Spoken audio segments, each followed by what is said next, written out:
afternoon, folks. It's a beautiful day out here, man. Oh man, the sun is just giving her. But don't let that fool you.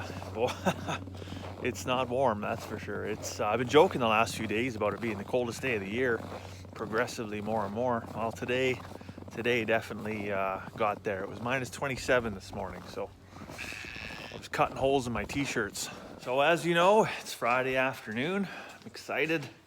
The weekend's here. It's a very special weekend, in fact, actually, because I took Monday off as well.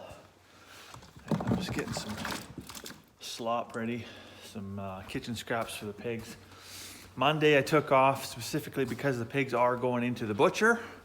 So I'm excited. I'm ready for bacon. I'm done with packing one of those pigs. I actually work from home today because Fridays are usually more of an administrative day for me. I write reports, I make phone calls, I follow up on a bunch of stuff that's outstanding and close the loop on a lot of stuff. And I'm fortunately able to do most of that from the basement. So today was a good day to catch up on that. And you know, lots of folks are doing that more and more today, especially the whole working at home and COVID and all that nonsense. More and more people are having to work from home. What does that really mean? Well, are you working from home or are you just living at work? So you've definitely got to find balance. And although it's just easy to just make a cup of coffee and go downstairs and put yourself into it, it can mess with your head a little bit. So remember to get up, walk around, go out, look at the chickens, whatever it is that helps you stay balanced. But right now, I'm gonna run out some snacks to the pigs, and then I'm heading to town to pick up Charlotte. Hello, piggies. How are you? Oh, you got lots of grain left. Hey. Hello, sheepy sheeps. How are you?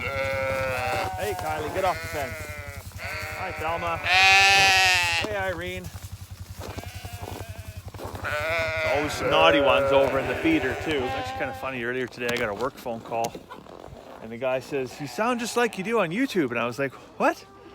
Anyways, it turns out they just started Homestead, and they're over by Trough, which isn't too far from here. And they're regular viewers. So congratulations on starting your homesteading journey. That's fantastic news. Sorry about the llamas, though. I'll give you credit for that one. Just checked both chicken houses, and everybody's out of water. So looks like I better pack some buckets over. So I'm just over here in the little chicken house with these chickens, and they're no-freeze chicken water. I just filled it up. These chickens are about, they get along now. They're about 16 weeks old, so they're not quite to maturity, but they're close. The last batch that we got from Miller Hatcheries that we raised here, they started laying, I think it was around 23, 24 weeks. So they got a little bit to go yet. So I'll get the nesting box moved over from the mobile chicken coop, which we fondly named Cousin Eddie's house.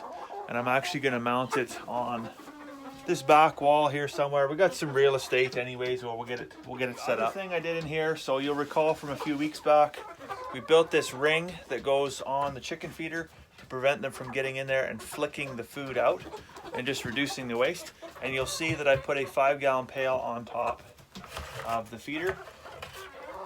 And really what was happening here is that chickens were roosting on top of here, and then they would poop inside the feeder, and then of course all that food is pretty much compromised. So works out pretty good. 5-gallon bucket slips right over, and all they can do is access the feeding tray in the bottom. Also just running a little bucket of grain over to our rams over here. Quite often folks think about conditioning on the ewes, and the rams get forgotten because they're done for the year. The rest of the year they're an accessory until next November, which is a long time, right? But we want these guys to get through the winter. The feed quality is always down. Anytime you're just feeding hay, you know, if they were on grass or something like that, then maybe they'd be ahead of the game. But a little bit of grain goes a long way to keep these guys in good condition. As always, coming in here, you're gonna see me do circles because these guys get up behind you. Even though they're young, I still don't trust them, right? I don't want them to get that head button tendency going on. And a grain bucket's always a good way to find yourself on the floor. Anyways, before I head out of here, I just want to show you the power of the sun. One of the things when we built our homestead, we used this beautiful blue tin with black trim. On the roof is black. Same with our house, very similar. We're capturing the power of the sun. We had all the snow. I mean, you can see it all, right? with black tin on the roof, black tin for the downspout and the eaves troughing, we're able to fill the water trough that the sheep drink out of, because even though it's 20 some degrees below zero right now, that sun beating down that roof is melting all that snow, and it's running down and filling the trough, thus saving our water well all that work.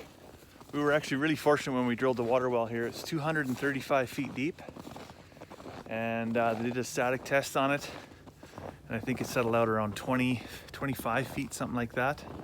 So we've got a really high water table, and when they did the flow test on it, they said it actually came up to 17 feet, so they struggled to keep ahead of it. It's not quite an artesian well. It doesn't have enough jam to get completely to surface, but it is a really good water well, good tasting water, nice and soft. And yeah, we're really fortunate with that, because lots of folks don't have good water. I tell you, nobody appreciates that more than me, because the first year we were here, we had our camper trailer parked right here, and we had a little tank on a trailer, and I would run down to the dugout with a pump and pump greasy old dugout water out and bring it back up to the trailer. Obviously we're not drinking that, but I mean, you shower in it and stuff, right? And yeah, you smell like duck feathers. It's now nighttime. I just came back in from feeding all the critters, getting everybody tucked in for the evening, and I'm looking over here at Chaos Corner. This is tomorrow's project. I've got to clean up all this mess first thing in the morning, and then bring all the cabinetry in from the horse trailer and get it stacked up in here so that we can load the pigs in the horse trailer on Sunday, get them in and out of there a few times, get them used to it, because Monday morning, down the road they go to the Bacon Ranch. Anyways, I'm gonna worry about all that tomorrow. I'm gonna head in right now. I've got a killer headache right now. I didn't drink enough water today, so I'm gonna fix that problem with a couple cups of tea and a good night's rest. So I'll let you go for now. I hope you have a fantastic evening. We'll see you tomorrow.